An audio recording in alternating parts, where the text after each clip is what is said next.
चलिए बहुत जल्दी से चैप्टर 2 पूरा कर लेते हैं, सॉल्यूशंस। सबसे पहले उन्होंने बताया कि कोई भी चीज़ हमें प्योर फॉर्म में नहीं मिलती, जल्दी से रेयरली मिलती है। ठीक है, हमें मिक्सचर ही ज़्यादा मिलते हैं। जैसे कि मिक्सचर का एग्जांपल दिया है यहाँ पर, ब्रास कॉपर और जिंक का होता है, मिलके बनता है। जर्मन सिल्वर, कॉपर जिंक तो है इसमें, साथ में निकल भी है। ब्रॉन्ज कॉपर और टिन, इसको याद रख लीजिएगा। इसके बाद 1 पार्ट पर मिलियन अगर फ्लोराइड आयन है तो वो हमारे दांतों को डीके यानी खराब होने से बचाते हैं, और अगर 1.5 हो गया वही तो हमारे दांतों को वो गिरा सकता है। ठीक है, नुकसान दे सकता है, इसलिए कंसंट्रेशन बहुत अहम होती है। इसी तरीके से जो इंजेक्शन लगाए जाते हैं हमारी ब्लड प्लाज्मा जो है उससे मैच करके लगाए जाते हैं, कंसंट्रेशन उसकी ही हमारे ब्लड वाली की जाती है। ठीक है, और ये बताया कि हम क्या पढ़ेंगे वो अभी हम आगे पढ़ेंगे ही। इसके बाद टाइप्स ऑफ सॉल्यूशन में ये टेबल दी हुई है इन्होंने यहाँ पर, टाइप्स ऑफ सॉल्यूशन में, यानी सॉल्वेंट हमारा लिक्विड है, लिक्विड हो सकता है, और सॉल्यूट हमारा सॉलिड लिक्विड गैस में से कुछ भी हो सकता है। इसी तरीके से सॉल्वेंट गैस ले सकते हैं और सॉल्यूट भी तीनों में से कुछ भी ले सकते हैं। यहाँ पे इन्होंने कुछ इसके एग्जाम्पल, कॉमन एग्जाम्पल दिए हैं क्या क्या हो सकते हैं। ये कोई इतना इंपॉर्टेंट नहीं है, याद रखना, बहुत ही ईजी है। आगे हम चलते हैं। ठीक है, होमोजीनियस मिक्सचर क्या होता है। होमोजीनियस मिक्सचर से मतलब क्या है, यहाँ पर देख सकते हैं आप, नोट्स बने हुए हैं। होमोजीनियस मिक्सचर वो होता है जिसकी कंपोजिशनल प्रॉपर्टी यूनिफॉर्म हो। ठीक है, through out the mixture. Solvent क्या होता है, जनरली जो लार्जर क्वांटिटी में प्रेजेंट होता है सॉल्यूशन के अंदर, उसे सॉल्वेंट बोलते हैं। यहाँ पे नोट दिया गया है कि सॉल्वेंट की जो फेस होती है, फिजिकल फेस, वही सॉल्यूशन की होती है, एग्जिस्ट करती है। ठीक है, सॉल्यूट क्या होता है, सॉल्वेंट के अलावा जो प्रेजेंट कंपोनेंट हैं वो हमारे सॉल्यूट होते हैं, 1 और मोर कंपोनेंट।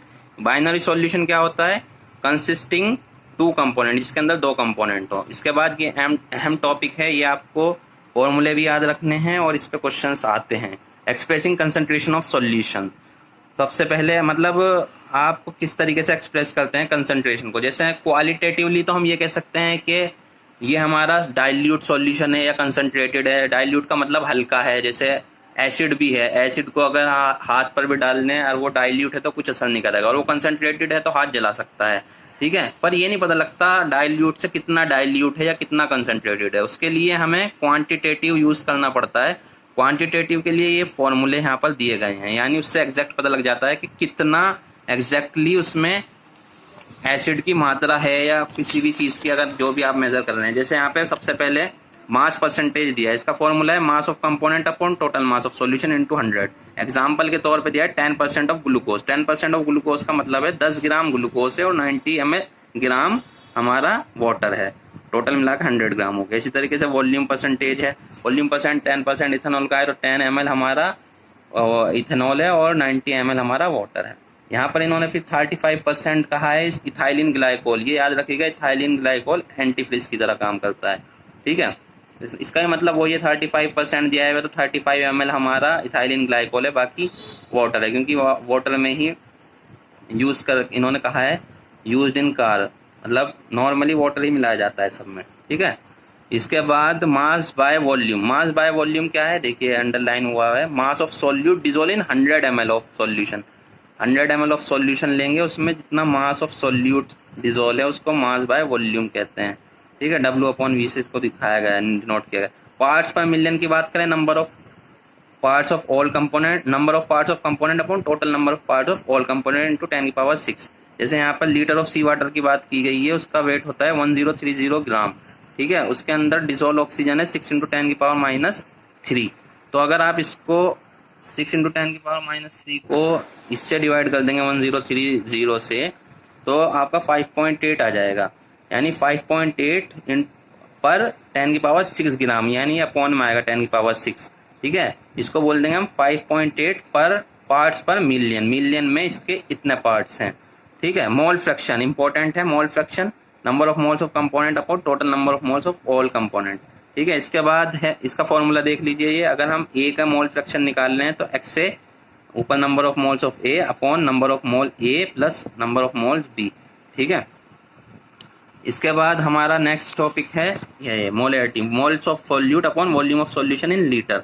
ठीक है, इसको हम कैपिटल एम से दिखाते हैं, ये याद रखिएगा, यहाँ पे दिखा रखा है 0.25 मोल पर लीटर भी लिख सकते हैं या कैपिटल एम लिख सकते हैं आगे। इसके बाद नेक्स्ट टॉपिक है मोलैरिटी। मोलैरिटी को स्मॉल एम से दिखाते हैं moles of solute upon mass of solvent in KG, याद रखिएगा मास ऑफ सॉल्वेंट इन केजी। ठीक है, इसके बाद इसमें जो इंपॉर्टेंस है वो हमारे क्वेश्चंस एग्जांपल्स दिए हुए हैं। जैसे ये एग्जांपल दिया है, कैलकुलेट मोल फ्रैक्शन निकालना है। ठीक है, 20% दिया हुआ है, तो 20% का मतलब क्या है 20 ग्राम। ठीक है, और 80 ग्राम हमारा वाटर है। सबसे पहले हम इसका इथाइलिन ग्लाइकोल जो दिया हुआ है, पीछे भी हमने पढ़ा था एंटीफ्रीज की तरह काम करता है, इसका हमने मोलर मास निकाल लिया, सबका मास लिया ग्राम में। ठीक है, मोलर मास हमारा निकल के आ गया। इसके बाद जो है हम मोलर मास की यूनिट देख लीजिए, ग्राम पर मोल। ठीक है, मोल्स निकालेंगे इसके। मोल्स कैसे निकालेंगे, इसका मास को डिवाइड कर देंगे मोलर मास से, तो इसके मोल्स निकल के आ गए हमारे। इसी तरीके से मोल्स ऑफ वाटर निकाल लेंगे हम। ठीक है, ये निकल के आ गया। मोल फ्रैक्शन निकालना है तो मोल्स इसके ऊपर रख दिए, टोटल मोल्स नीचे रख दिए, ये हमारा आंसर आ गया। इसी तरीके से वाटर के भी हम निकाल सकते हैं। और दूसरा तरीका ये है, मोल्स ऑफ इसके निकाल लिए 0.068, फिर इसके बाद 1 में से इसको माइनस कर दीजिए तो हमारा 0.93 आ जाएगा, यानी हमें वाटर का अलग से निकालने की जरूरत नहीं है। इसके बाद नेक्स्ट क्वेश्चन देख लीजिए, मोलैरिटी निकालनी है 5 gram of NaOH in 450 ml solution. तो सबसे पहले क्या करेंगे, हम मोलैरिटी निकालने के लिए मोल्स निकालेंगे। तो मोल्स कैसे निकालेंगे, जो मास दिया है उसको मोलर मास से डिवाइड कर देंगे, जो कि 40 है NaOH का। ठीक है, ये आ गया हमारा क्या, ये आ गया हमारा निकल के मोल्स। ठीक है, इसको डिवाइड कर देंगे हम किससे, नीचे वॉल्यूम ऑफ सॉल्यूशन लीटर में रखना है, तो 450 ml दे रखा है, इसको लीटर में बनाने के लिए 1000 से हमने डिवाइड किया, 1000 से डिवाइड करके ये हमारा लीटर में बन गया। और फिर यहाँ पे हमने वैल्यू पुट कर दी, ऊपर रख दिया हमने यहाँ पर मोल्स जो निकाला था, नीचे हम रख देंगे वॉल्यूम इन लीटर में। ये 1000 ऊपर चला गया यहाँ से जब रखा हमने, तो हमारा निकल के आ गया 0.278 मोल। यह इसको लिख सकते हैं मोल पर लीटर या मोल पर डेसीमीटर क्यूब। इसके बाद तीसरा क्वेश्चन देखिए, यहाँ पर मोलैरिटी निकलवाइए। 2.5 ग्राम दिया है ethanoic acid in 75 gram benzene. तो 75 ग्राम बेंजीन में लिया हुआ है, तो 75 ग्राम को क्या अपॉन 1000 से डिवाइड करके हम इसको सॉल्वेंट केजी में रखते हैं, इसलिए इसको 1000 से डिवाइड करेंगे। और मोल से निकालने के लिए 2.5 को डिवाइड कर दिया हमने 60 से, 60 यहाँ पे हमने कैलकुलेट मोलर मास निकाल लिया था। ठीक है, तो मोल्स ऑफ ये निकल के आ गया। अब हमने मास ऑफ बेंजीन को भी कन्वर्ट कर लिया, 1000 से डिवाइड करके फॉर्मूले में रख दिया और कैलकुलेट करके हमारी वैल्यू निकल के आ गई। इसके बाद ये क्वेश्चन आंसर करते हैं हम। पहला दिया है इन्होंने calculate mass percentage of benzene, mass percentage निकालनी है बेंजीन की। 22 ग्राम दिया हुआ है बेंजीन और 122 ग्राम कार्बन टेट्राक्लोराइड। तो किस तरीके से करेंगे हम इसको देखते हैं। चलिए क्वेश्चन आंसर कर लेते हैं हम जल्दी से। पहला क्वेश्चन है calculate mass percent of benzene, और गिवन हमें दिया हुआ है मास ऑफ बेंजीन 22 ग्राम और मास ऑफ CCl4 122 ग्राम। ठीक है, मास परसेंट ऑफ बेंजीन निकाला तो मास ऊपर रख दिया और नीचे टोटल मास रख दिया, इंटू 100 कर दिया, ये आ गया हमारा 15.2। बाकी हमारा दूसरा CCl4 ये, तो इसको हम 100 में से माइनस करके निकाल सकते हैं, 84.8 CCl4 का आएगा, या डायरेक्ट फॉर्मूले से निकाल लीजिए। इसके बाद नेक्स्ट है मोल फ्रैक्शन निकालना है बेंजीन का 30% बाय मास इन CCl4 में दे रखा है। आपके मोल फ्रैक्शन निकालना है बेंजीन का। ठीक है, मोल फ्रैक्शन निकालने के लिए number of moles of benzene कैसे निकालेंगे, C6H6 का जब आप मास निकालेंगे, कार्बन का 12 होता है, इनको 6 करेंगे, 72 प्लस H का 1 होता है इंटू 6, तो 78 आ जाएगा। इसको डिवाइड किया, नंबर ऑफ मोल्स आ गए हमारे किसके, बेंजीन के। इसी तरीके से नंबर ऑफ मोल CCl4 के निकाल लेंगे। CCl4 का मास जो आएगा मोलर मास 154 आएगा, ये निकल गया हमारा। ठीक है, तो हमारा जो टोटल निकल के आया है वो आया मोल फ्रैक्शन। ये मोल फ्रैक्शन का फॉर्मूला लगा दिया, नंबर ऑफ मोल्स ऊपर रख दिए हमने बेंजीन को और नीचे दोनों का ऐड कर दिया, ये आ गया 0.45 हमारा। इसके बाद नेक्स्ट क्वेश्चन है हमारा मोलैरिटी जो है वो हमें, इसमें क्या पूछा गया है एक बार देख लेते हैं।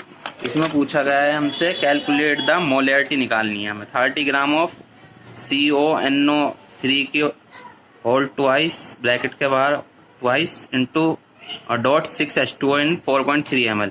ठीक है, तो मोलैरिटी निकलवाई गई है तो हम क्या करेंगे, molarity number of moles upon volume in litre, तो वॉल्यूम 4.3 लीटर दी हुई है, इसका मोलर मास यहाँ से कैलकुलेट करके देखिए यहाँ पे किया हुआ है 30 तो दे रखा है, 2.91 का टोटल कैलकुलेट करके आ गया, तो ये हमारा 0.023 कैलकुलेट करके निकल गया। इसके बाद सेकंड पार्ट में इन्होंने हमसे पूछा था 30 ml ऑफ 0.5 मोलैरिटी दे रखी है हमें पहले से ही।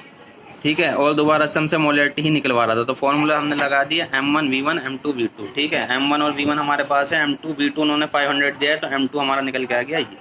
ठीक है, चौथा। इसके बाद फोर्थ जो है 2.4 में, इसमें मास ऑफ यूरिया निकलवाया है, ठीक है। मोलल दिया हुआ है, मोलैलिटी का फॉर्मूला लगाएंगे हम। मोलैलिटी का फॉर्मूला क्या होता है, देखिए, moles of solute upon mass of solvent in KG. Molality की वैल्यू रखी, मास ऑफ सॉल्वेंट इन्होंने 2.5 दिया था, उसको धर ले गए और यहाँ पे मोल्स का फॉर्मूला खोल दिया, मास अपॉन मोलर मास, ठीक है। तो मोलर मास हमारा निकाल के आएगा क्या, यूरिया का 60, तो 37.5 हमारा आंसर आ गया। इसके बाद लास्ट क्वेश्चन है इसमें 2.5 में क्या पूछा है हमसे, मोलैरिटी और mole fraction of KI। Density दी हुई है, ठीक है, और 20% बाय मास दिया हुआ है। 20% बाय मास यानी 20 ग्राम रखना है हमें इसको। तो हम इसको कैलकुलेट करेंगे।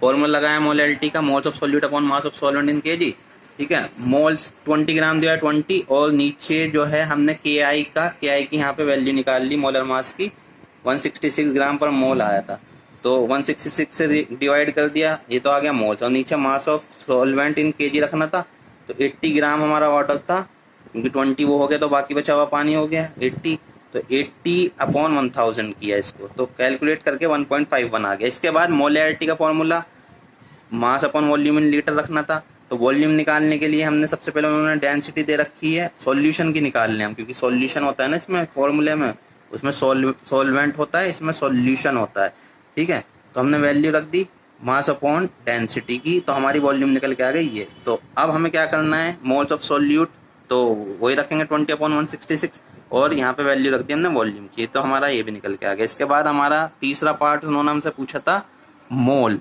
Of KI, sorry mole fraction पूछा था। मोल फ्रैक्शन के लिए सबसे पहले मोल्स ऑफ KI निकाले हमने 20, ये तो हमने ऊपर भी निकाल लिए थे, मोल्स ऑफ वाटर निकाल लिया हमने, और दोनों की वैल्यू पुट कर दी। मोल्स ऑफ KI ऊपर रखे और टोटल मोल्स यानी वाटर और इसके मिला के नीचे रख दिया, वैल्यू कैलकुलेट करके आ गई हमारी ये, ठीक है। इसके बाद नेक्स्ट टॉपिक है हमारा सॉल्युबिलिटी। देखिए सॉल्युबिलिटी क्या होता है, solubility of a substance, maximum amount जो डिसॉल्व हो सकती है किसी सॉल्वेंट में, ठीक है, उसको बोलते हैं सॉल्युबिलिटी स्पेसिफाइड टेम्परेचर पे। ये डिपेंड करती है आपका सॉल्यूट और सॉल्वेंट कैसा है, कोई ज़्यादा डिसॉल्व करती है, कोई कम डिसॉल्व करती है, और टेम्परेचर और प्रेशर पे भी डिपेंड करती है। इसके बाद solubility of solid in liquid, solid को लिक्विड में जब घोलते हैं तो क्या होता है, solubility of gas, solubility of liquid, सब पढ़ेंगे हम। पहला क्या है, solubility of solid in liquid, ठीक है। इन्होंने कहा है कि सारे सॉलिड डिसॉल्व नहीं हो सकते किसी लिक्विड में, पोलर सॉल्यूट डिसॉल्व पोलर में होगा और नॉन पोलर में होगा, ठीक है। जिसमें इंटरमोलिकुलर फोर्सेस सेम होती हैं वो डिसॉल्व होता है, लाइक डिसॉल्व लाइक।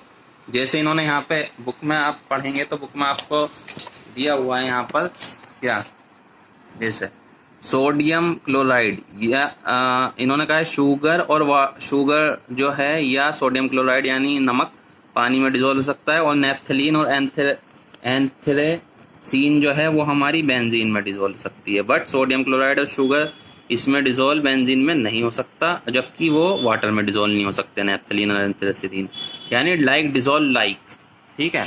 इसके बाद आगे अगर हम इसमें देखें तो हमारा है डिसोल्यूशन टॉपिक है। तो ये क्या होता है डिसोल्यूशन, जब सॉलिड ऐड होता है सॉल्वेंट में, some dissolve and its concentration increase, यानी घुलने को बोलते हैं डिसोल्यूशन, ठीक है। जब कोई सॉल्यूट ऐड होता है सॉल्वेंट में तो वो डिसॉल्व होता है और उसकी कंसंट्रेशन इंक्रीज हो जाती है। इसके बाद क्रिस्टलाइजेशन इसका उल्टा है, यानी सम सॉल्यूट जो है ये इकट्ठे हो जाते हैं घुलने की बजाय पानी के अंदर ही, और क्रिस्टल बना लेते हैं, ठीक है, सेपरेटेड आउट हो जाते हैं, इसको बोलते हैं क्रिस्टलाइजेशन। ये आप डेफिनेशन देख सकते हैं। इसके बाद नेक्स्ट है डायनेमिक इक्विलिब्रियम। डायनेमिक इक्विलिब्रियम जब आप डिसोल्यूशन करते हैं तो एक स्टेज ऐसी आती है कि और ज़्यादा घुलना बंद हो जाता है, ठीक है, ठीक है। उसमें डिसोल्यूशन और क्रिस्टलाइजेशन एक सेम रेट पे चलते हैं, यानी जितना बन रहा है उतना ही इकट्ठा हो रहा है, तो हमारा डायनेमिक इक्विलिब्रियम आ जाता है। यहीं पे हम ली चैटर्जी प्रिंसिपल भी पढ़ते हैं, जो कि क्या कहता है आपका, वो ये कहता है रिएक्शन उधर मूव करेगी जिधर चेंजेस को पूरा करने के लिए रिएक्शन बढ़ेगी। अगर आपने सॉल्यूशन में, जैसे सॉल्यूट प्लस सॉल्वेंट मिलकर सॉल्यूशन बन रहा है, अगर आपने इधर कुछ चेंज कर दिया, कम कर दिया, तो रिएक्शन बैकवर्ड आ जाएगी, और अगर आपने सॉल्यूशन में कुछ चेंज कर दिया तो रिएक्शन फॉरवर्ड चली जाएगी। ली चैटर्जी प्रिंसिपल यही कहता है कि चेंजेस को पूरा करने की तरफ रिएक्शन फॉरवर्ड हो जाती है या बैकवर्ड हो जाती है। चेंजेस का एक तरीके से वो अपोज करती है, उसको पूरा करना चाहती है, ली चैटर्जी प्रिंसिपल कहता है। आगे हम इसको एक बार लिख के भी पढ़ लेंगे, अभी यहाँ पर नोट्स में मैंने इसको इंक्लूड नहीं किया है। ठीक है। सैचुरेटेड सॉल्यूशन, सैचुरेटेड सॉल्यूशन क्या होता है? ऐसा सॉल्यूशन जिसमें no more solute can be dissolve, और ज्यादा डिजोल्व ना हो सके, उसको बोलते हैं हम सैचुरेटेड सॉल्यूशन। इसके बाद ये देखिए आप क्या है, कंसंट्रेशन ऑफ सैचुरेटेड सॉल्यूशन जो है उसी को हम सोल्यूबिलिटी बोलते हैं। इसके बाद इफेक्ट ऑफ टेम्परेचर, टेम्परेचर का क्या इफेक्ट होता है इस पे? तो डिसोल्यूशन प्रोसेस जो है वो एंडोथर्मिक है। एंडोथर्मिक यानी एंथैल्पी उसकी 0 से ज्यादा है। तो टेम्परेचर बढ़ाने के साथ साथ इफेक्ट ऑफ टेम्परेचर हमें पढ़ना है और इफेक्ट ऑफ प्रेशर पढ़ना है। तो प्रेशर का तो कोई सिग्निफिकेंट इफेक्ट है नहीं, क्योंकि सॉलिड और लिक्विड दोनों ही इनकम्प्रेसिबल से होते हैं मोस्टली हमारे, ठीक है। पर टेम्परेचर का इफेक्ट है। अगर हमारा प्रोसेस डिसोल्यूशन का एंडोथर्मिक है यानी डेल्टा एच 0 से ज्यादा है, ठीक है, तो सोल्यूबिलिटी जो है वो हमारी टेम्परेचर बढ़ाने पे इंक्रीज होगी। और अगर एक्सोथर्मिक है तो सोल्यूबिलिटी हमारी डिक्रीज होगी इंक्रीजिंग टेम्परेचर पर। इसके बाद नेक्स्ट टॉपिक हमें जो पढ़ना है वो पढ़ना है क्या? Solubility of gas in a liquid, gas in a liquid. तो solubility of gas in liquid is greatly affected by pressure and temperature. Pressure और टेम्परेचर का बहुत फर्क पड़ता है। गैसेस का अगर प्रेशर बढ़ा रहे हैं, आप प्रेशर बढ़ा रहे हैं तो सोल्यूबिलिटी इंक्रीज हो जाएगी। प्रेशर का तो इफेक्ट सीधा सीधा है, ठीक है, क्या कि अगर आप सोल्यूट आ रहे हैं तो सोल्यूबिलिटी ऑफ गैस बढ़ जाएगा। इसके लिए एक लॉ है हेनरी लॉ, वो हमें पढ़ना है। तो देखिए P इज इक्वल टू के H into x.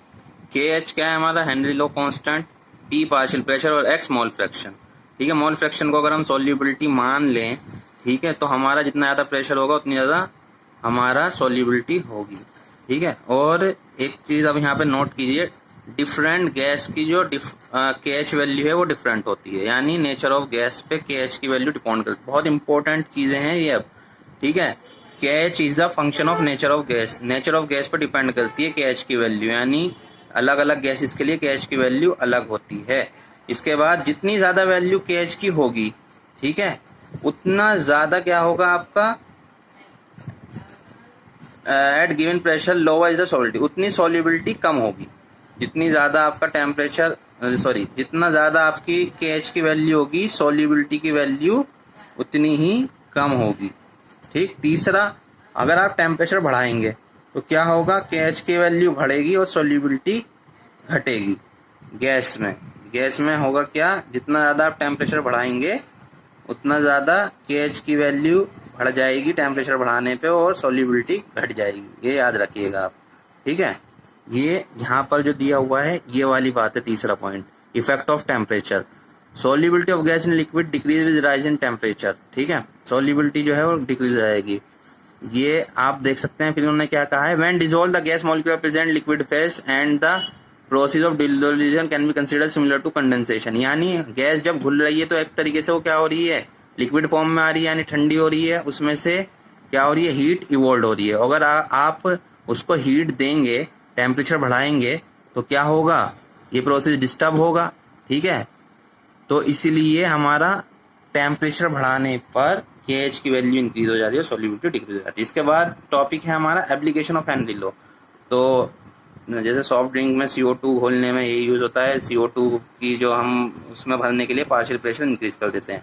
Scuba divers जो हैं, जो समुद्र के अंदर जाते हैं, ठीक है, सिलेंडर वगैरह लेके, ऑक्सीजन सिलेंडर वगैरह लेके, नीचे जो होता है प्रेशर बहुत ज्यादा होता है गैसेस का, तो बहुत ज्यादा उनको गैसेस उनके अंदर, उनके शरीर के अंदर घुल जाती हैं, ठीक है। इसलिए वो एक कंडीशन हो जाती है बैंड्स जिसे बोलते हैं, ठीक है। अगर वो डायरेक्टली एकदम से ऊपर आ जाते हैं तो जो डिजोल्व ऑक्सीजन है, क्योंकि पार्शियल प्रेशर नीचे ज्यादा था तो हेनरी लॉ की वजह से ज्यादा डिजोल्व हो गई। यही तो कहता है हेनरी लॉ कि जितना ज्यादा प्रेशर होगा उतनी ज्यादा सॉल्युबिलिटी होगी। तो गैसेस ज्यादा सॉल्युबल हो गए उनके ब्लड के अंदर, और एकदम से अगर वो बाहर आ गए तो नाइट्रोजन बबल्स बन जाते हैं बॉडी के ब्लड के अंदर, जो कि हानिकारक होते हैं, इवन डेथ तक हो सकती है।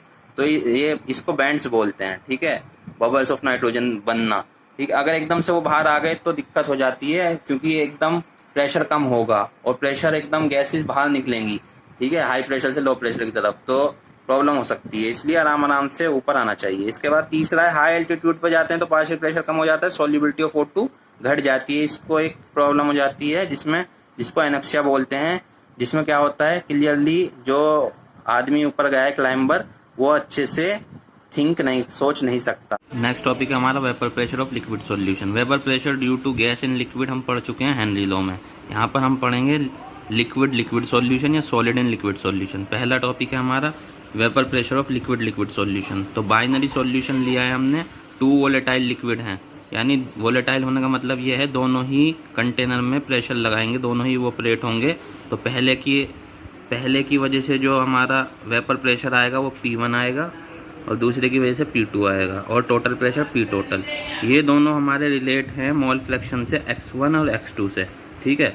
तो ये रिलेशन जो दिया है ये दिया है राउट लॉ ने। राउट लॉ क्या कहता है? For a solution of volatile liquid, यानी ऐसा सॉल्यूशन जिसमें वोलेटाइल लिक्विड हो, वेपर प्रेशर जो हमारा आता है, वेपर प्रेशर डायरेक्टली प्रोपोर्शनल आता है मोल फ्रैक्शन के, ठीक है। ये डायरेक्ट, अब डायरेक्टली प्रोपोर्शनल का साइन हटाने के लिए इन्होंने P1 नॉट लिया है यहाँ पर, ठीक है। ये क्या होता है? Vapour pressure of pure component 1, यानी अगर सिर्फ हमारा एक ही कंपोनेंट प्रेजेंट होता मतलब तो उसके कारण जो वेपर प्रेशर आता वो। इसी तरीके से सेकंड के लिए ये इक्वेशन आ गई। तो अब डाल्टन लॉ पार्शियल प्रेशर के हिसाब से P टोटल जो होगा दोनों का सम होगा, जितने भी कंपोनेंट होते हैं उनका सम आता है टोटल। तो दो कंपोनेंट बाइनरी सॉल्यूशन है। अब ये जो ऊपर हमने वैल्यू निकाली है P1 = P1 नॉट X1 और P2 = P नॉट 2 X2, ये हमने यहाँ पर पुट कर दी। अब हमारा ये X1 की वैल्यू, हम मोल फ्रैक्शन जो होता है उनका जो सम होता है वो 1 होता है, तो X1 + X2 1 होगा। X1 की वैल्यू आ गई 1 - X2। X2 की भी इसी तरीके से निकाल सकते हैं, अगर हम निकालना चाहें तो 1 - X1 आ जाएगी, X1 उधर चला जाएगा, 1 - X1। तो यहाँ पे हमने वैल्यू रखी X1 की 1 - X2, तो ये इक्वेशन आ गई। ये इक्वेशन बहुत इंपॉर्टेंट है, 2.16 इक्वेशन जो है P टोटल जो होता है वो इसके इक्वल आता है। P1 प्लस ये जो लिखी हुई है P1 not plus P2 not minus P1 not bracket 1 X2। तो 3 कंक्लूजन निकाले हैं, 3 यहाँ पे इन्होंने कंक्लूजन निकाले हैं इसके हिसाब से। 3 कंक्लूजन निकाले हैं इस इक्वेशन से। पहला कंक्लूजन ये है कि वेपर प्रेशर जो टोटल वेपर प्रेशर है उसको हम किसी एक मोल फ्रैक्शन से रिलेट कर सकते हैं। जैसे यहाँ पे X2 आ रहा है ना, यहाँ देख सकते हैं आप, तो P टोटल जो है सिर्फ एक के ही रिलेट कर सकते हैं मोल फ्रैक्शन, X1 से कर लीजिए या X2 से कर लीजिए। यहाँ पे इस इक्वेशन में X2 से रिलेट किया हुआ है, X1 तो इस इक्वेशन में पूरे में कहीं आ ही नहीं रहा है, ठीक है। इसलिए हम P टोटल को एक ही मोल फ्रैक्शन से, एक ही कंपोनेंट के मोल फ्रैक्शन से रिलेट कर सकते हैं। दूसरा कंक्लूजन इस इक्वेशन से ये निकाला है कि लीनियरली वेरी कर रहा है मोल फ्रैक्शन जो है हमारा total vapour pressure mole fraction के कंपोनेंट 2 के लीनियरली वेरी कर रहा है। तीसरा कंक्लूजन ये निकाला है, देखिए P1 पे डिपेंड करते हुए, ये जो है डिपेंडिंग ऑन वेपर प्रेशर, ठीक है, P2 और P1, हमारी जो P टोटल की वैल्यू है वो क्या होगी? कम भी हो सकती है, ज़्यादा भी हो सकती है। अगर ये वैल्यू हमारी नेगेटिव आई तो हमारा P टोटल कम आएगा, और अगर ये वैल्यू पॉजिटिव है तो हमारा P टोटल ज़्यादा आएगा, ठीक है।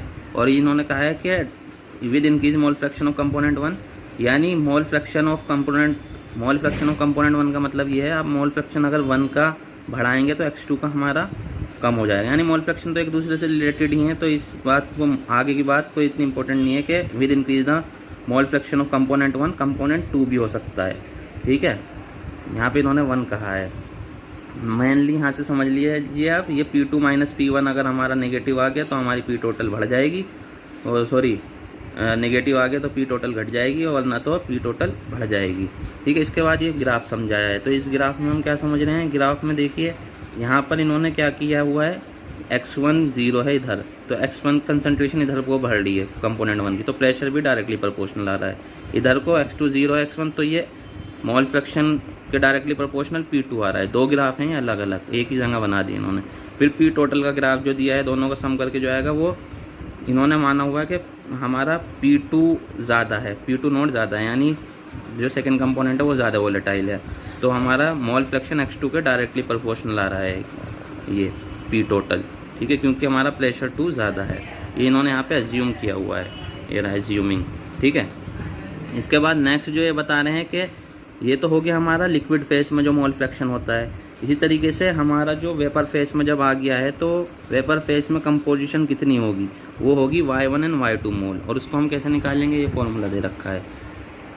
जो प्रेशर हमारा होगा vapour pressure, partial vapour pressure = Y1 P total. इसी तरीके से सेकंड की निकाल देंगे। ये क्वेश्चन समझेंगे तो आपके और क्लियरली समझ में आएगा। देखिए 2 कंपोनेंट दे रखे हैं, क्लोरोफॉर्म दे रखा है, डाइक्लोरो इथेन दे रखा है। एक का 200 mmHg दे रखा है पार्शियल पेपर, दूसरे का 415 दे रखा है। पी नोट है P101 P02 ये दे रखा है हमें। तो कौन सा ज़्यादा वोलेटाइल है? सेकंड वाला ज़्यादा डाइक्लोरोमीथेन है, ज़्यादा वोलेटाइल, वो दे रखा है हमें। वेपर प्रेशर पूछा है इसने हमसे, बाय मिक्सिंग इनके वेट दे दिया, ठीक है। तो हमसे पहले पूछा है इन्होंने क्या? Vapour pressure. तो हमने क्या करा, सबसे पहले मोलर मास निकाल लिया दोनों का। ये तो इजीली निकल जाएगा, 12 × 1 इस तरीके से, प्लस H के 2 हैं, 35 × 2 ये निकाल लिया। इसी तरीके से मोल्स कैसे निकालेंगे? Weight upon given weight upon मतलब given mass upon molar mass, ये हमने मोल्स निकाल लिए। तो टोटल नंबर ऑफ मोल्स जो है हमारे इतने आ गए, दोनों के मोल्स जोड़ के। तो इनका मोल फ्रैक्शन निकाल लिया हमने। अब ये वाली इक्वेशन जो मैं बता रहा था इंपॉर्टेंट है, इसको लगाया इन्होंने। ये लगाने के बाद वैल्यू पुट करी। वैल्यू पुट करने के बाद हमारा जो सेकंड है, सेकंड क्या था हमारा? सेकंड जो है हमारा ये है 0.688 जो था, ये ज़्यादा वोलेटाइल था। इसकी वैल्यू हमने रख दी यहाँ पर, ठीक है। हम ये मान रहे हैं कि मान क्या रहे हैं, सेकंड ही वाला हमारा ज़्यादा वोलेटाइल है, ठीक है। ये हमने वैल्यू रखी, ये वाली वैल्यू आ गई। इसके बाद इन्होंने कहा है कंपोजिशन निकालनी, मोल फ्रैक्शन निकालना है इन वेपर फेज में। तो ये वाला फॉर्मूला लगेगा।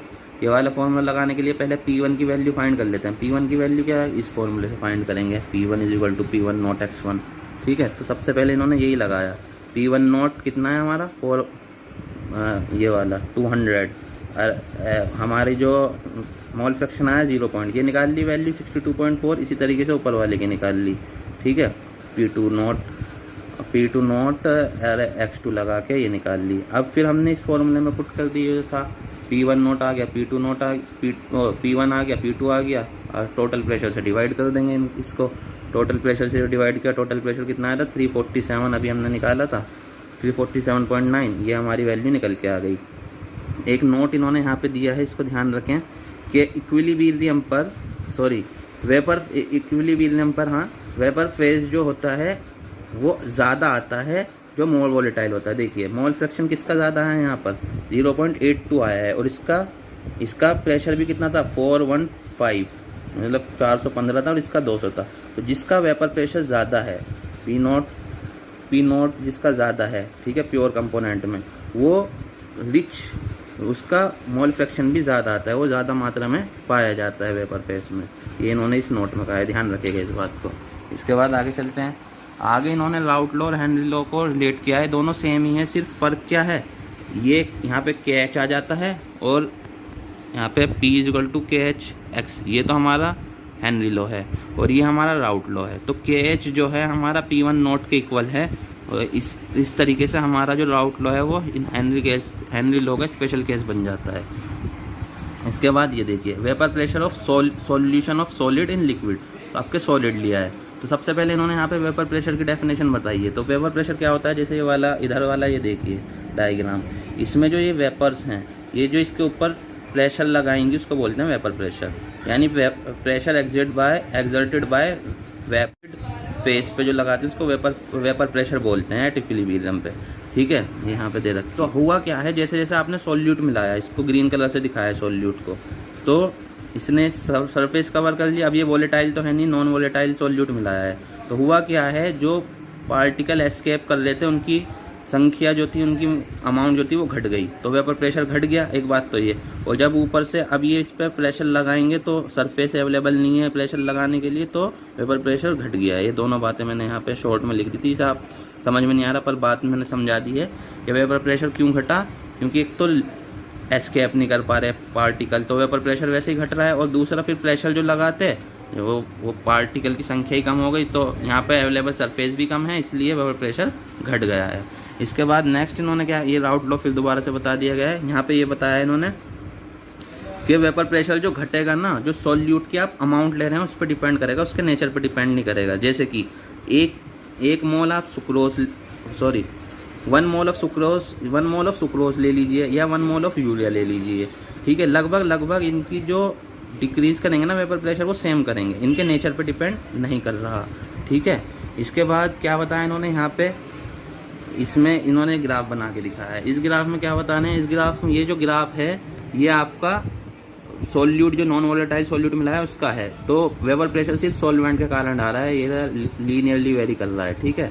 इसके बाद क्योंकि नॉन वोलेटाइल कुछ कंट्रीब्यूट कर ही नहीं रहा है, वो तो नॉन वोलेटाइल सॉल्यूट है। इसके बाद ideal and non ideal solution क्या होता है? आइडियल सॉल्यूशन उसको बोलते हैं जो राउट लॉ को ओबे करे एंटायर रेंज तक, ठीक है। दो अदर प्रॉपर्टी इन्होंने कहा है जो इम्पोर्टेंट है, डेल्टा एक्स मिक्सिंग और डेल्टा वी मिक्सिंग जीरो होता है, यानी एंथैल्पी ऑफ मिक्सिंग और वॉल्यूम ऑफ मिक्सिंग जो है वो जीरो है। ये दो आइडियल सॉल्यूशन की प्रॉपर्टी हैं। इसका मतलब क्या है, कोई हीट एब्जॉर्ब नहीं होगी, ना कोई हीट एब्जॉर्ब होगी ना रिलीज होगी जब आप मिक्स करेंगे कंपोनेंट को। इसी तरीके से वॉल्यूम जो आएगी सॉल्यूशन की वो इक्वल होगी कंपोनेंट के वॉल्यूम के, ठीक है। अब इन्होंने आइडियल सॉल्यूशन को ऐसे एक्सप्लेन किया है मॉलिक्यूलर लेवल पे, दो कंपोनेंट है हमारे ए और बी, तो एक तो फोर्स लगेगी ए और दूसरी फोर्स लगेगी बी, ठीक है। तीसरी फोर्स जो जब ये सॉल्यूशन बनेगा आपस में ये रिएक्ट करेंगे, तीसरी बन जाएगी ए बी टाइप। तो अगर ये तीनों ऑलमोस्ट बराबर हैं तो हमारा जो है तीनों फोर्स इंटरमोलिकुलर फोर्सेस अगर बराबर हैं तो हमारा आइडियल सॉल्यूशन बनेगा। परफेक्टली आइडियल सॉल्यूशन तो रेयर होता है, मतलब मिल नहीं पाता जल्दी से, ठीक है। पर कुछ सॉल्यूशन आइडियल की तरह काम करते हैं, जैसे कि एनहेक्सेन एंड हेप्टेन, या ब्रोमोइथेन क्लोरोइथेन, या फिर बेंजीन और टोनून, इसके कुछ एग्जाम्पल हैं। इसके बाद नॉन आइडियल की अगर हम बात करें, नॉन आइडियल में क्या है, जो राउट लॉ को एंटायर रेंज तक ओबे ना करे, ठीक है। तो इनका या तो वेपर प्रेशर ज़्यादा आएगा, हाइयर आएगा, या लोअर आएगा राउट लॉ से। अगर हाइयर आ रहा है तो उसको पॉजिटिव डेविएशन बोलेंगे, अगर लोअर आ रहा है उसको नेगेटिव डेविएशन बोलेंगे। बात करते हैं पहले पॉजिटिव डेविएशन की, ठीक है। पॉजिटिव डेविएशन कैसे, जैसे ये फोर्स थी इंटरमोलिकुलर लेवल पर, अगर हम देखें ए और बी टाइप थी, तीसरी ए बी टाइप बनेगी। अब ए बी टाइप जो बनी है ये वीक बनी है, तो वीक जब बना है ये बॉन्ड, तो ये बॉन्ड इजीली ब्रेक हो जाएगा और ए और बी ज़्यादा प्रेशर हमारा अप्लाई करेंगे कहीं पे, सॉल्यूशन पे, तो हमारा वेपर प्रेशर बढ़ जाएगा। इसका एग्जांपल इन्होंने यहाँ पे दिया है, इथेनॉल में एसीटोन मिला दिया, तो ये क्या करता है, इथेनॉल में हाइड्रोजन बॉन्डिंग है, उसका हाइड्रोजन बॉन्डिंग कुछ बॉन्ड तोड़ देता है और जो खुद बनता है बॉन्ड वो वीकर है इनके मुकाबले में, इथेनॉल और एसीटोन के मुकाबले में। दूसरा एग्जाम्पल इन्होंने यहाँ पर दिया है कार्बन डाइसल्फाइड और एसीटोन का, एसीटोन ही दोनों में लिया हुआ है, इजीली है याद करने के लिए भी एग्जाम्पल, ठीक है। पॉजिटिव डेविएशन का दोनों केस में इथेनॉल और एसीटोन, और दूसरे में कार्बन डाइसल्फाइड और एसीटोन, ठीक है। इसके बाद नेगेटिव डेविएशन की बात करें तो ए और बी जो टाइप थी, इससे ज़्यादा स्ट्रॉन्ग बॉन्ड बन के आता है ए बी वाला। तो अब ये बॉन्ड ए बी जो बन के आया है ये तो टूटेगा नहीं, ठीक है। होगा क्या, ए और बी एस्केप नहीं कर पाएंगे और पार्शियल प्रेशर नहीं लगा पाएंगे, तो आपका वेपर प्रेशर क्या हो जाएगा, डिक्रीज हो जाएगा, ठीक है भाई। जब वेपर ही नहीं बन पा रही, स्ट्रॉन्ग बनते जा रहा है। इसका एग्जाम्पल है ये क्लोरोफॉर्म और एसीटोन ले लिया, एसीटोन इसमें भी आ रहा है, या फिनॉल एंड एनिलीन ले लिया, ठीक है।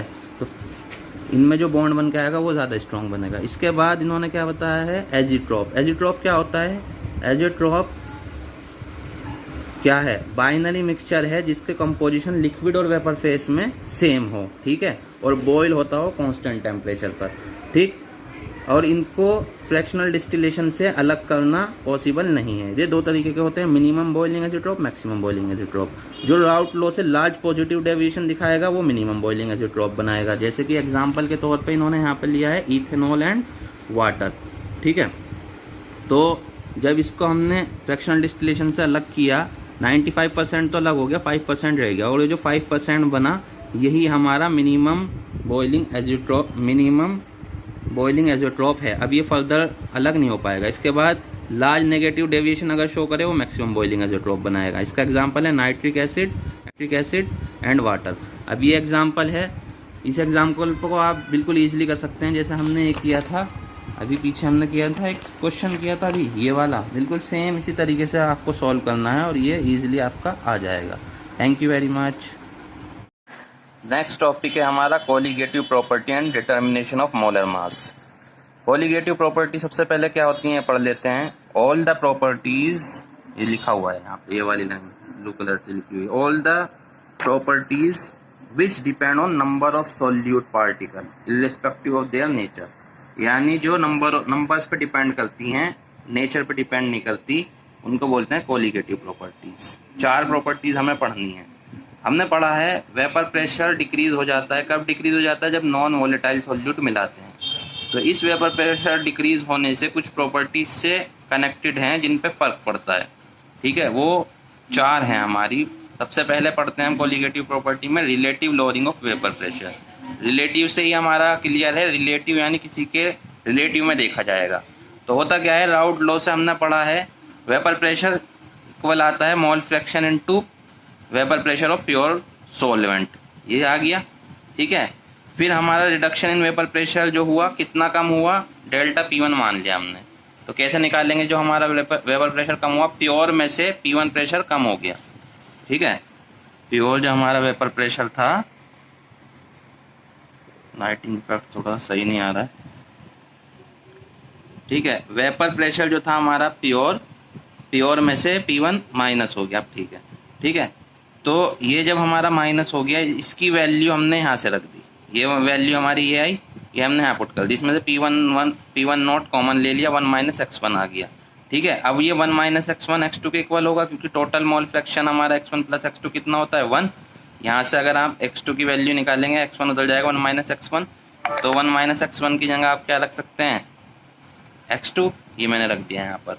तो अब हमारा डेल्टा P1 जो आया, डेल्टा P1 आया equal to P1 note x2। यहाँ से P1 नोट नीचे चला जाएगा, x2 रह जाएगा।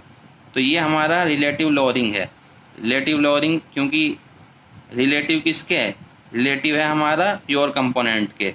ये हमारा जो कम आया, लोअरिंग जो हुआ, लोअर यानी कम जो हुआ, वो रिलेटिव किसके है, प्योर के, प्योर कंपोनेंट के। तो रिलेटिव लोअरिंग हमारी मोल फ्रैक्शन के बराबर है, मोल फ्रैक्शन ऑफ सॉल्यूट के बराबर हमारी रिलेटिव लोअरिंग आ गई।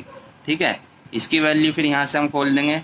रिलेटिव लोअरिंग कितना है, प्योर में से वेपर प्रेशर घटा रखा है, प्योर में से वेपर प्रेशर घटा रखा है, P1 नोट नीचे ही x2। तो ये हमारा एक फॉर्मूला ये आ रहा है। ठीक है, या अगर हम, ठीक है, ये फिर यही लिखा हुआ है। फिर अगर हम डाइल्यूट सॉल्यूशन की बात करें, डाइल्यूट सॉल्यूशन में जो मोल के सॉल्यूट के जो मोल्स होंगे वो हमारे मोल्स ऑफ सॉल्वेंट से बहुत कम होंगे। तो यहाँ पे जब हमने मोल फ्रैक्शन खोला था, number of moles of solute upon total number of moles, तो यहाँ पर N2 नेगलेक्ट कर देंगे, तो N2 अपॉन N1, ये देखिए।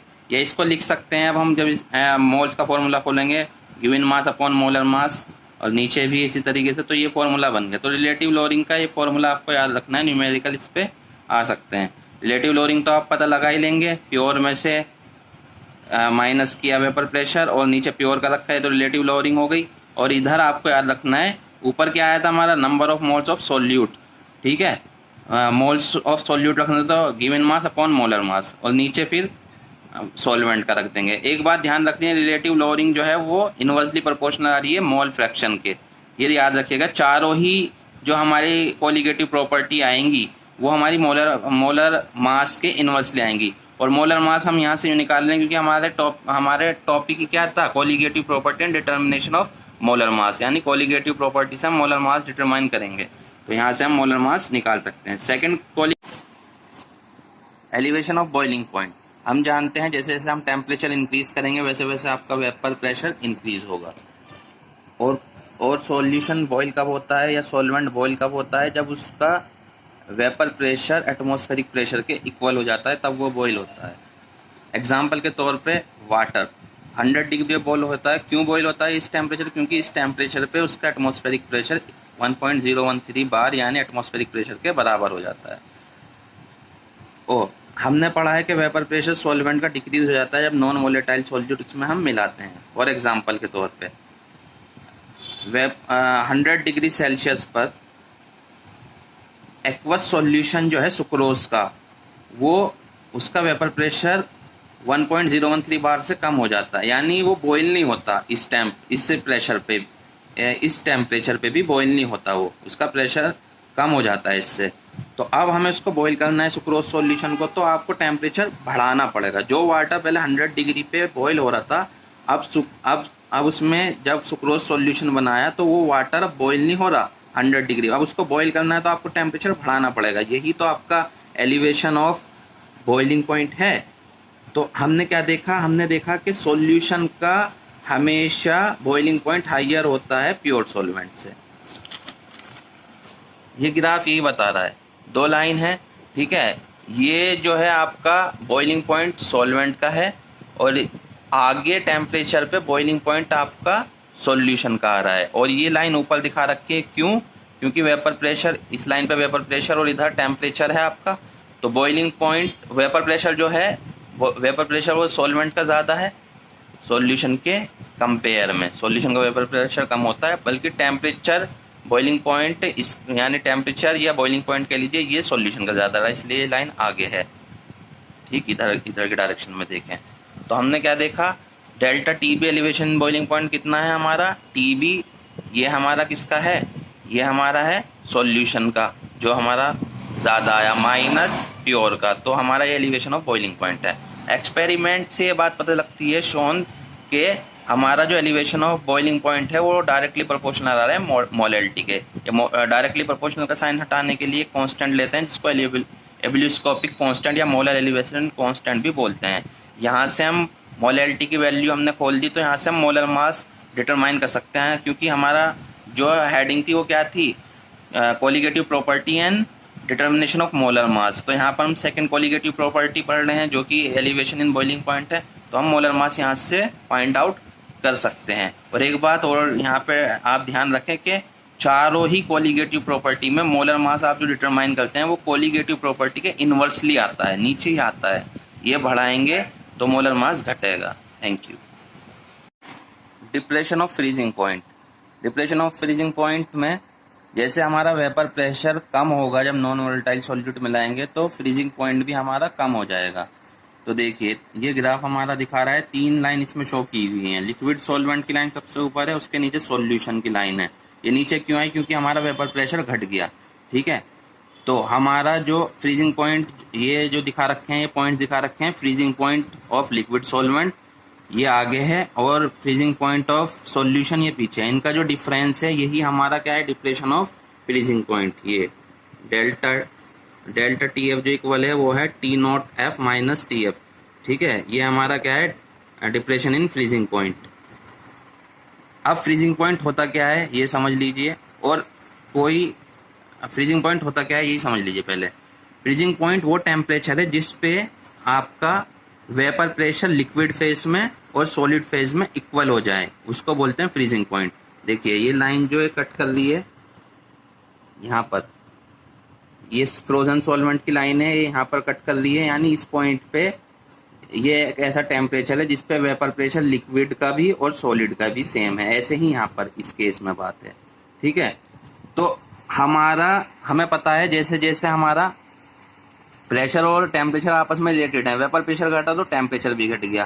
तो टेम्परेचर जो हमारा घटा, ये हमारा अब जब पहले यहाँ पर हमारे दोनों फेस का टेम्परेचर, ये एक ऐसा टेम्परेचर था जिसपे दोनों फेस हमारे सेम वेपर प्रेशर में आ रहे हैं, ये पहले ये था। अब वो पॉइंट शिफ्ट हो गया क्योंकि आपका वेपर प्रेशर घट गया नॉन वोलेटाइल सॉलिड मिलाने से, तो टेम्परेचर भी आपका घट गया। अब वो यहाँ पर दोनों सेम फेस में आ रहे हैं, मतलब वेपर प्रेशर ऑफ सॉलिड और लिक्विड का यहाँ पर सेम हो रहा है। ठीक है, तो हमारा यही हमारा क्या है, डिप्रेशन ऑफ फ्रीजिंग पॉइंट। इसके बाद जैसे एक्सपेरिमेंट से हमने देखा था elevation in boiling point directly proportional आ रहा था मोलैलिटी के, इसी तरीके से हमारा डिप्रेशन इन फ्रीजिंग पॉइंट भी डायरेक्टली प्रोपोर्शनल है मोलैलिटी के। इस ये डायरेक्टली प्रोपोर्शनल का साइन हटाने के लिए कांस्टेंट लिया, जिसको बोलते हैं क्रियोस्कोपिक कांस्टेंट या मोलर डिप्रेशन कांस्टेंट भी बोल देते हैं। ठीक है, ये बात इन्होंने बताई। फिर इसकी वैल्यू खोल दी हमने, इसकी मोलैलिटी की, तो हमने यहाँ से हम मोलर मास भी डिटरमाइन कर सकते हैं, और ये भी इन्वर्सली आ रहा है जैसे हमने पहले पढ़ा था। के एफ की वैल्यू हम इस फॉर्मूले से निकाल सकते हैं, R gas constant into M1 molar mass of solvent into TF square upon 1000 into heat of enthalpy of fusion. इससे हम कैलकुलेट कर सकते हैं। मोस्टली निकालने को तो नहीं आती, पर ये फॉर्मूला फिर भी हम याद रख लेंगे, इसीलिए इसी तरीके से KB का भी रख सकते हैं हम। TB या TF जो है ये हमारा क्या है, ये हमारा फ्रीजिंग पॉइंट टेम्परेचर या हमारा बॉइलिंग पॉइंट टेम्परेचर है प्योर सॉल्वेंट का। ठीक है, ये याद रखना है। प्योर सॉल्वेंट उन्होंने डेल्टा T नोट करके नहीं दिखाया, पर इसमें लिखा हुआ है प्योर। जब हम क्वेश्चन करेंगे जब समझ लेंगे प्योर सॉल्वेंट का है ये। ठीक है, इसी तरीके से एक चीज़ और नोट करने वाली इसमें KF और KB जो वैल्यू हैं ये डिपेंड करती हैं नेचर ऑफ सॉल्वेंट पे। नेचर ऑफ सॉल्वेंट पे इनकी वैल्यू डिपेंड करती है, यानी अलग अलग सॉल्वेंट के लिए इनकी वैल्यू अलग आती हैं। इसके बाद ओस्मोसिस एंड ऑस्मोटिक प्रेशर, इसे पढ़ने से पहले एसपीएम पढ़ लेते हैं। एसपीएम सेमी परमेबल मेम्ब्रेन है। ये वो मेम्ब्रेन है जो कंटिन्यूस शीट तो रहती है, पर इसमें छोटे छोटे नेटवर्क जो हैं, मतलब होल्स रहते हैं, पोर्स रहते हैं। इसके अंदर से सॉल्वेंट तो पास हो सकता है, पर सॉल्यूट जिसका पार्टिकल्स बड़े हों वो पास नहीं हो सकता। एसपीएम बोलते हैं, सेमी परमेबल मेम्ब्रेन। ऑस्मोसिस क्या है? The process of flow of solvent through SPM from solvent to solution. इस एसपीएम के थ्रू जो हमारे सॉल्वेंट पास होंगे सॉल्यूशन की तरफ, उसको बोलते हैं ऑस्मोसिस। ऑस्मोटिक प्रेशर क्या है? इस ऑस्मोसिस को रोकने के लिए जो प्रेशर लगाते हैं उसको बोलते हैं ऑस्मोटिक प्रेशर। यहाँ बुक में देख लीजिए, बुक में क्लियरली समझ में आएगा। ये हमारा जो है, इससे इधर एसपीएम के थ्रू इधर सॉल्वेंट के पार्टिकल मूव करेंगे, तो ये पाई जो है ये ऑस्मोटिक प्रेशर है, इसको रोकने के लिए हम लगाते हैं। ठीक है, ये सॉल्यूशन है, सॉल्वेंट है, क्लियरली डिफाइन कर रखा है इन्होंने यहाँ पर। अब दो बात नोट करने की हैं। एक तो ये सॉल्वेंट मॉलिक्यूल जो हैं वो हमेशा लोअर कंसंट्रेशन से हायर कंसंट्रेशन की तरफ मूव करते हैं, और कंसंट्रेशन जो देखनी है हमें वो सॉल्यूट की देखनी है। वैसे भी हम सॉल्यूट की कंसंट्रेशन देखते हैं, सॉल्वेंट की नहीं। इसके बाद ऑस्मोटिक प्रेशर जो है वो डिपेंड करता है कंसंट्रेशन ऑफ सॉल्यूशन पे। ऑस्मोटिक प्रेशर हमारी क्या है? कोलिगेटिव प्रॉपर्टी है, क्योंकि ये नंबर पे डिपेंड करती है सॉल्यूट के, उनकी आइडेंटिटी या नेचर पे डिपेंड नहीं करती। तो ऑस्मोटिक प्रेशर को पाई से हमने दिखाया है, ये इसका फॉर्मूला है pi is equal to C R T. C हमारा यहाँ पर मोलैरिटी को सी से दिखा रखा है, आर गैस कांस्टेंट और टी हमारा टेम्परेचर है। सी की अगर हम मोलैरिटी को एक्सपेंड कर दें, इसको मतलब और खोल के लिखें तो N2/V लिख सकते हैं मोलैरिटी को। वॉल्यूम है V, volume in litre, N2 हमारा मोल्स है। ठीक है, तो यहाँ से हम देखें फिर मोल्स की N की वैल्यू इन्होंने खोल दी, given mass upon molar mass, तो हमारा क्या मोलैरिटी निकाल सकते हैं हम इससे। तो नोट इन्होंने दिया है कि ये जो हम ऑस्मोटिक प्रेशर जो यूज़ करते हैं मोलैरिटी निकालने के लिए, ये और मेथड से एडवांटेज है हमारा और मेथड पे, क्योंकि और जितने भी मेथड हमने 3 पढ़े हैं मोलर मास निकालने के लिए वो मोलैरिटी पर डिपेंड करते थे, और ये हमारा डिपेंड करता है किस पर? मोलैरिटी पर। तो उससे होता क्या है, as compare to other colligative property magnitude large आता है इसका, हमारा magnitude is large even for very dilute solution. मतलब अच्छा खासा हम इससे हमारा मोलर मास ईजिली निकल जाता है वेरी डाइल्यूट सॉल्यूशन के लिए भी। ठीक है, बस ये इन्होंने यहाँ पे बताया था। इसके बाद हमारा नेक्स्ट टॉपिक है आइसोटोनिक सॉल्यूशन। आइसोटोनिक सॉल्यूशन वो होता है जिसमें हमारी osmotic pressure, 2 solution having same osmotic pressure, जिसमें 2 सॉल्यूशन ऐसे हों जिनमें सेम ऑस्मोटिक प्रेशर हो, उसको बोलते हैं हम आइसोटोनिक सॉल्यूशन। उसमें ऑस्मोसिस नहीं होता। इसके बाद यहाँ पे देखिए, ये तो आइसोटोनिक पढ़ लिया।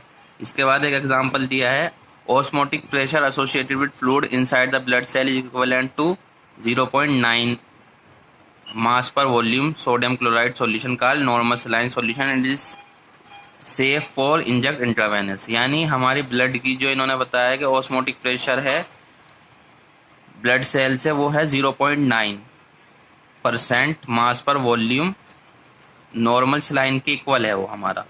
मतलब नॉर्मल सलाइन जो है वो हमारा 0.9 mass per volume sodium chloride है, और हमारे ब्लड प्लाज्मा की भी जो ऑस्मोटिक प्रेशर है वो सेम है। ये हमारा सेफ रहता है इंट्रावेनसली को इंजेक्ट करने के लिए, यानी इंजेक्शन जो लगाना है हमें वीन्स के थ्रू, यानी नसों के थ्रू जो लगाना है हमें। ऑन दी अदर हैंड, दूसरी तरफ अगर हम देखें, if we place the cell in a solution containing more than 0.9, अगर हमने सेल्स को उस सॉल्यूशन में रख दिया जिसकी कंसंट्रेशन 0.9 से ज़्यादा है, तो वाटर किधर को फ्लो होगा? हमारी सेल से बाहर निकल आएगा और सेल श्रिंक हो जाएंगी। इस सॉल्यूशन को बोलते हैं हाइपरटोनिक। हाइपरटोनिक यानी 0.9 से ज़्यादा। और अगर ऐसे में रख दिया सेल्स को जिसकी कंसंट्रेशन 0.9 से हमारी कम है, तो क्या होगा, सेल के अंदर पानी चला जाएगा और वो स्वेल कर जाएंगी। एडेमा क्या है, एडेमा है वाटर रिटेंशन, जो मतलब साल्टी फूड ज़्यादा खाते हैं उनमें क्या होगा, सेल्स टिश्यू और सेल्स में क्या होगा उनके, वो स्वेलिंग आ जाएगी क्योंकि पानी अंदर की तरफ मूव करेगा सेल में। इसको बोलते हैं, इस स्वेलनेस को बोलते हैं, स्वेलिंग को एडेमा बोलते हैं। रिवर्स ऑस्मोसिस और वाटर प्योरिफिकेशन, ये क्या है, रिवर्स ऑस्मोसिस जब होता है जब आप क्या करें, ज़्यादा प्रेशर लगा दें ऑस्मोटिक प्रेशर से, तो हमारा जो ऑस्मोसिस की डायरेक्शन वो चेंज हो जाएगी। ठीक है, सॉल्यूशन में ही लगाएंगे आप प्रेशर, ये हमारा काम आता है डिसैलिनेशन करने में, मतलब वाटर प्योरीफाई करने में। जो सेलाइन वाटर है, सी का वाटर है, उसको प्योरीफाई करने में। ये देखिए दिखा रखा है, ऑस्मोटिक प्रेशर से ज़्यादा प्रेशर लगा दिया तो हमारा जो साल्टी वाटर था उसमें से प्योर वाटर वापस मूव कर गया। जैसे यहाँ पे सॉल्वेंट प्योर वाटर ही था, इसमें से भी हमने पानी निकाल दिया, वो इधर को मूव कर गया हमारा। ये रिवर्स ऑस्मोसिस है। कुछ कंट्रीज में ये यूज भी हो रहा है, यहाँ पे लिख रखा है हमने। इसके बाद ये क्वेश्चंस दिए हुए हैं एग्जाम्पल 2.9, ये भी देख लेते हैं एक बार हम क्या है। देखिए इसमें पूछा है vapour pressure of pure water, हमें दे रखा है यूरिया का मास दे रखा है, vapour calculate the vapour pressure of water for this solution and relative lowering, ये निकालना है। तो हमने क्या किया, हमने सीधा सबसे पहले और राउट लो से ये हमें पता था, ये राउट लो लगाया हमने, P1 is equal to x1 P1 note उसने हमें गिवन दिया हुआ था, और x1 हमने यहाँ से मोल फ्रैक्शन कैसे निकालेंगे, मोल्स निकाल लिए पहले हमने भाई वाटर जो गिवन था और मोलर मास वाटर का। इसी तरीके से given mass of urea, molar mass of urea निकाल के तो हमने क्या करा, हमने निकाल लिया ये फॉर्मूला लगा के मोल फ्रैक्शन x1 निकाल लिया यहाँ से, और ये वैल्यू पुट करके ये आ गया हमारा P1। और रिलेटिव लोअरिंग निकालनी है, रिलेटिव लोअरिंग कैसे निकालेंगे, ये P1 note minus P1 upon P1 note, ये हमने वैल्यू पुट करी, हमारा 0.017 आ गया। इसके बाद सेकंड क्वेश्चन था, सेकंड क्वेश्चन क्या है, boiling point of water at, ये दे रखा है हमें, how much sucrose is to be added, ये पूछा है हाँ कितनी सुक्रोज ऐड करेंगे हम। ठीक है, बॉयल इट 100 डिग्री। तो इसमें प्रेशर का तो ज़्यादा यूज़ है नहीं, हमने फॉर्मूला लगाया इसमें कौन सा, सबसे पहले डेल्टा टी बी 100 माइनस, ये हमारा डेल्टा टी बी आ गया, के बी जो वाटर के लिए होता है वो 0.52 होता है, ये गिवन रहेगा क्वेश्चन में अगर आएगा हमारा। वैसे वाटर के लिए के बी आज भी रख सकते हैं हम, 0.52 होता है। ये हमने मोलेलिटी का फॉर्मूला लगाया, ये फॉर्मूला लगाया हमने एलिवेशन इन बॉइलिंग पॉइंट, के बी इंटू एम जो है ना। तो मोलेलिटी कैसे निकालेंगे, मोलेलिटी क्या होती है, मास ऑफ सॉल्यूट जो कि हमें निकालना है अपन, मोलर मास सुक्रोज का 342 है। ठीक है, और 500 हमें वाटर का गिवन है और 1000 में रख लिया। ये वैल्यू पुट करके यहाँ से x की वैल्यू निकाल दी हमने 121.67 ग्राम। तीसरा क्वेश्चन है calculate mass of ascorbic acid, निकालना है 2 B dissolve in 75 acetic lower melting point इतना। ठीक है, हमने क्या किया, इसमें गिवन जो वैल्यूज थी वह हमने रख ली। ये तीसरा हमारा फ्रीजिंग पॉइंट वाले पे हमारा क्वेश्चन है। तो हमें क्या क्या डेल्टा TF दे रखा है भाई हमारा, इसको हमें डिग्री सेल्सियस और केल्विन में बराबर होगा। क्यों, क्योंकि लोअर इन मेल्टिंग पॉइंट है ना, ये तो डिफरेंस है, ये तो इतना ही आप केल्विन से अगर आप इस डिग्री से केल्विन में चेंज करेंगे तब भी इतना ही आएगा, ये कह रहा हूँ मैं,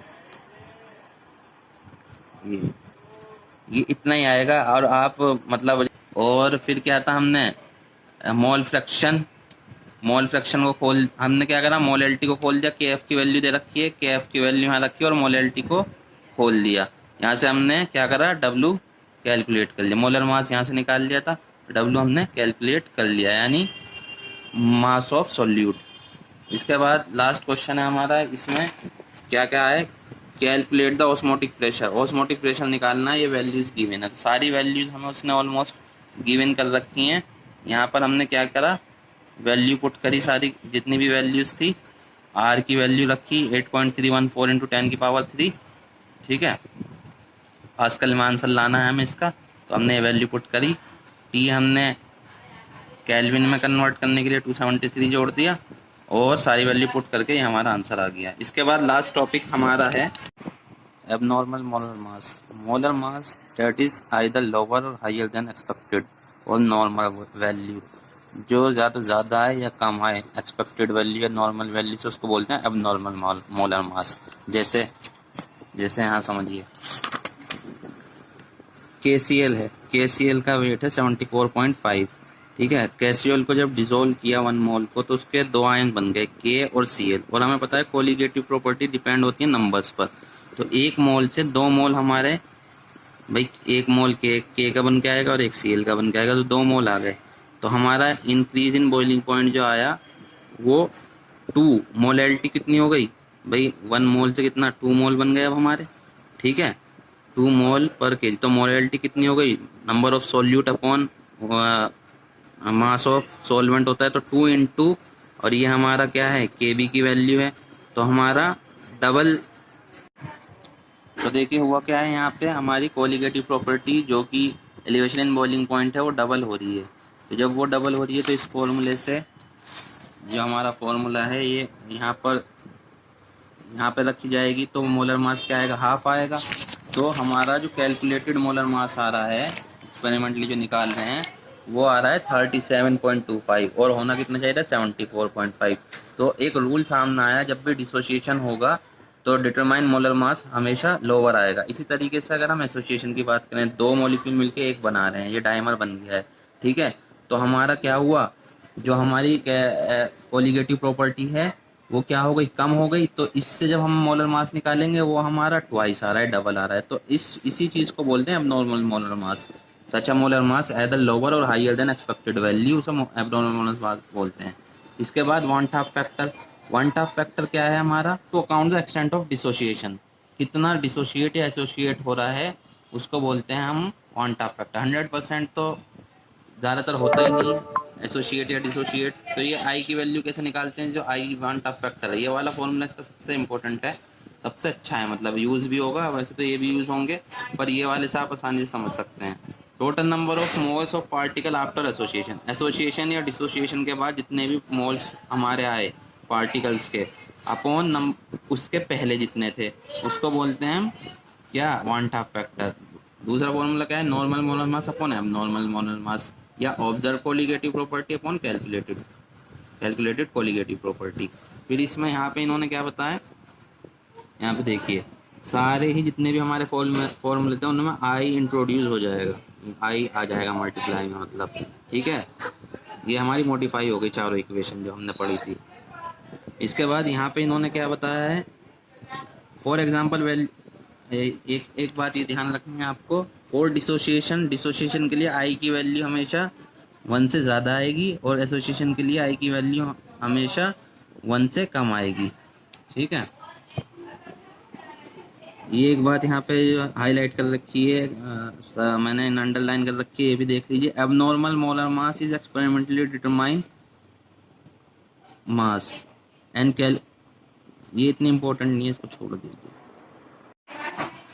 लास्ट टॉपिक है van't Hoff factor to account for extent of dissociation और एसोसिएशन।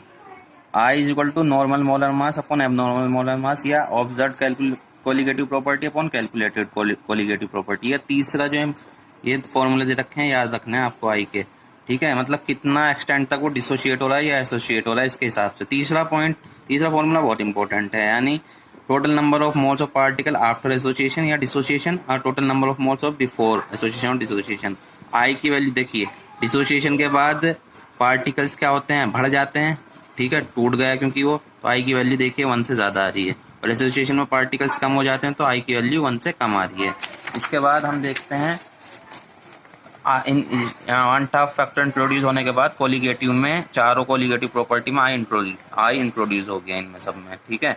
इसके बाद एक बात ये याद रखनी है, लास्ट बात है, ऑन डाइल्यूशन आई इंक्रीजेज। जैसे जैसे आप डाइल्यूट करेंगे, यहाँ पे देखिए यहाँ पे 0.1 मोल है, 0.01, 0.001, जैसे जैसे डाइल्यूशन करते जा रहे हैं आई की वैल्यू इंक्रीज करती जा रही है और कंप्लीट डिसोसिएशन के लिए पूरी एग्जैक्ट आ जाती है। जैसे यहाँ पे बात करें KCl 2 आयंस में टूटेगा तो कंप्लीट डिसोसिएशन अगर हो रहा है तो 2 आ गई है वैल्यू। इसी तरीके से इसकी भी 2 आ गई, इसकी भी 2 आ गई, और K2SO4 की 2 K के हो गए, एक SO4 का हो गया तो 3 आ गई है। Thank you.